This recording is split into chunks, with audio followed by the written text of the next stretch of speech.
గురుగారు నమస్కారం అండి. నమస్కారం అమ్మా.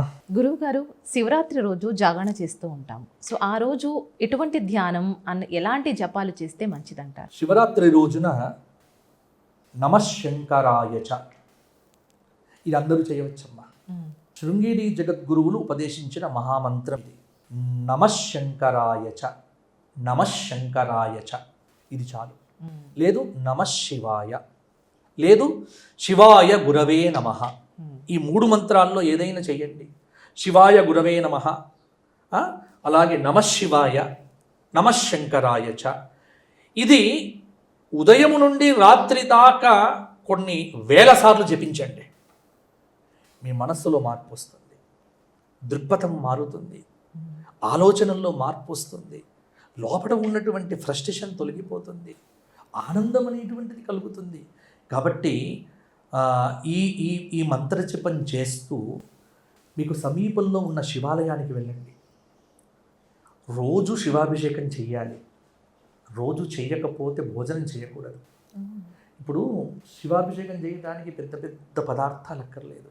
ఓ చిన్న శివలింగం తెచ్చుకొని ఇంట్లో పెట్టుకొని ఓ చెంబు నీళ్లు తీసుకొని శివాయ గురవే నమః అంటూ పోసినా చాలు, ఆనందపడతాడు. దానికి పెద్ద పెద్ద మంత్రాలే రానక్కర్లేదు. నువ్వు తినే ఏ పండో కాయో నైవేద్యం పెట్టి అది కూడా నువ్వే తినరా, నాకు అక్కర్లేదంటాడు. అది కూడా మనకే ఇచ్చేస్తాడు.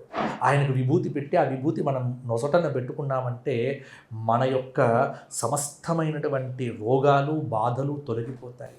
కాబట్టి శివుడు ఇచ్చే అనుగ్రహము మహానుగ్రహము.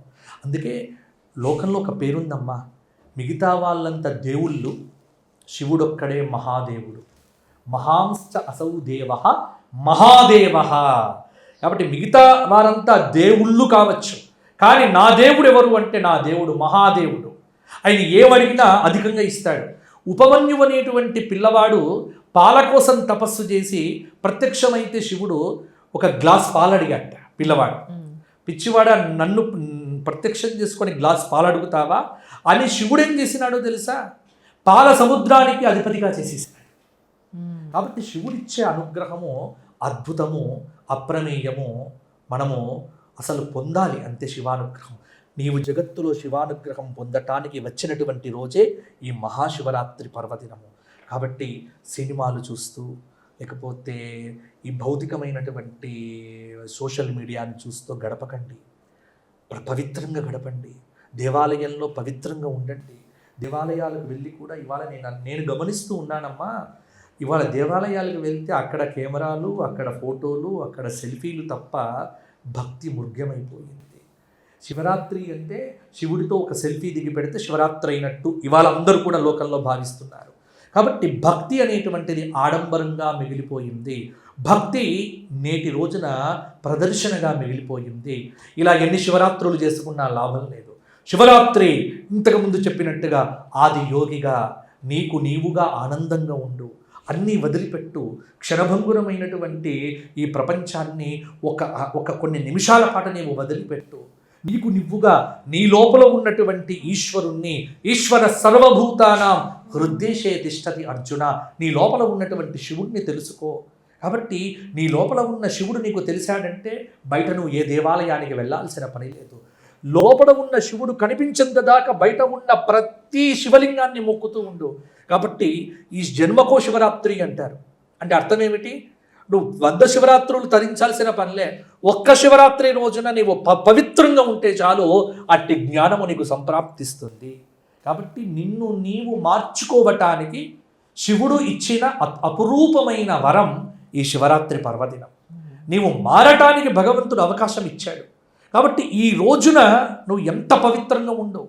అందుకే పశువులు కూడా ఈ రోజున పవిత్రంగా ఉంటాయట, గోవులు పవిత్రంగా ఉంటాయట, పంచభూతాల్లో పక్షులు పవిత్రంగా ఉంటాయట.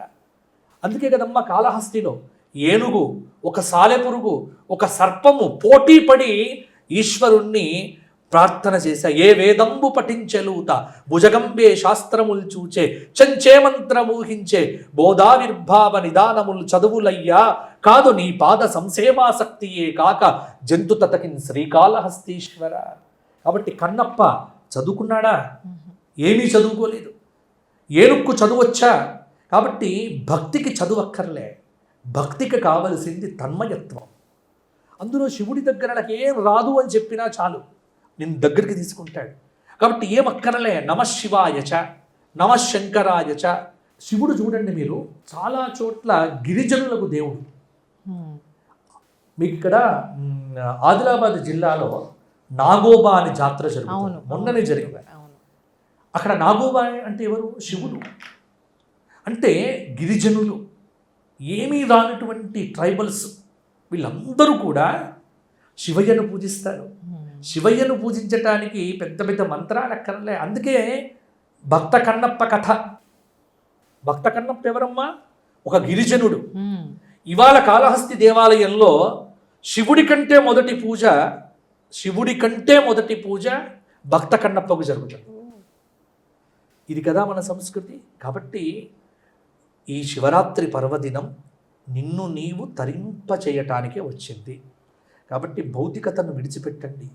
కొద్దిసేపు గుళ్ళకు వెళ్తే మొబైల్ ఫోన్లతో పెట్టుకోవద్దు. గుడికి వెళ్తే సెల్ఫీలు మానేయండి. ఫోటోలు దిగొద్దని చెప్పట్లే. దీన్ని క్లబ్ చేయకండి. పవిత్రంగా ఉన్నప్పుడు పవిత్రంగా ఉండు. భోగంలో ఉన్నప్పుడు భోగం అనుభవించు. యోగంలో ఉన్నప్పుడు యోగం అనుభవించు. కానీ ప్రతిదీ కూడా ప్రదర్శించాలి అనుకోవద్దు. కాబట్టి దేవాలయాలకు వెళ్ళండి, శివారాధన చెయ్యండి, ఈ చెప్పిన నామాలను జపించండి. జాగరణ అంటే కళ్ళు తెరచి గుడ్లగూపలాగా ఉండటం కాదు. జాగారం అంటే నీలో ఉన్నటువంటి అజ్ఞానపు భ్రాంతి నుంచి బయటపడటమే నిజమైన జాగరణ. భ్రాంతి నుంచి బయటపడటం, మోహము నుంచి బయటపడటం, కోరికల నుంచి బయటపడటం, ఇది జాగరణ అవుతుంది. అంతేగాని రాత్రి first show, second show, third షోలు చూస్తే టీవీలు పెట్టుకొని జాగరణ కాదు. ఇది ప్రతి ఒక్కరూ తెలుసుకోవాలి. శివరాత్రి నాడు నేను జాగారం ఉన్నా, ఉపవాసం ఉన్నా, అన్నం తినకపోవడమే ఉపవాసం కాదు. ఇంద్రియాలతో విషయములను అనుభవించకపోవటం ఉపవాసం. మనం ఇంతసేపు లోపల వెయ్యలేదా అని చూస్తాం, కానీ కళ్ళతో చూస్తూ ఉంటాం. ఇది కూడా ఉపవాసం కిందికి రాదు. కాబట్టి నేను మౌనంగా ఉంటా అంటాడు. మాట్లాడకపోవడమే మౌనం కాదు. మాట్లాడకపోవడము, కంటితో మాట్లాడకపోవటము, చేష్టలతో మాట్లాడలేకపోవటము, మనస్సుతో కూడా మాట్లాడకుండా ఉండాలి. అంటే నిర్వికారమైనటువంటి స్థితిలో ఉండాలి. ఆ స్థితికి వెళ్ళగలిగితేనే శివరాత్రి వ్రతం. కాబట్టి దేవాలయానికి వెళ్ళు. ఈ స్థితి కలిగేదాకా శివలింగాన్ని పట్టుకో. శివ సహస్రనామ స్తోత్ర పారాయణం చెయ్యి, లేకపోతే విను. శివాలయంలో గడుపు. శివ అనే నామజపం చెయ్యి. శివకోటి వ్రాయి. ఇలా మనుష్యులకు సేవ చెయ్యి. ఎందుకంటే శివుడు భూతప్రియుడు. ఒక గోవును ప్రేమించినా, ఒక కుక్కను ప్రేమించినా కూడా శివుడు ఆనందపడతాట. కాబట్టి భూతములను ప్రేమిస్తూ, పంచభూతములను గౌరవిస్తూ, పంచభూతాలకు హాని చెయ్యకుండగా పరమానందంగా నిన్ను నీవు తెలుసుకునేటువంటి విశేషమైన రోజే ఈ మహాశివరాత్రి. ఇది తెలిసినప్పుడే జాగారం అవుతుంది.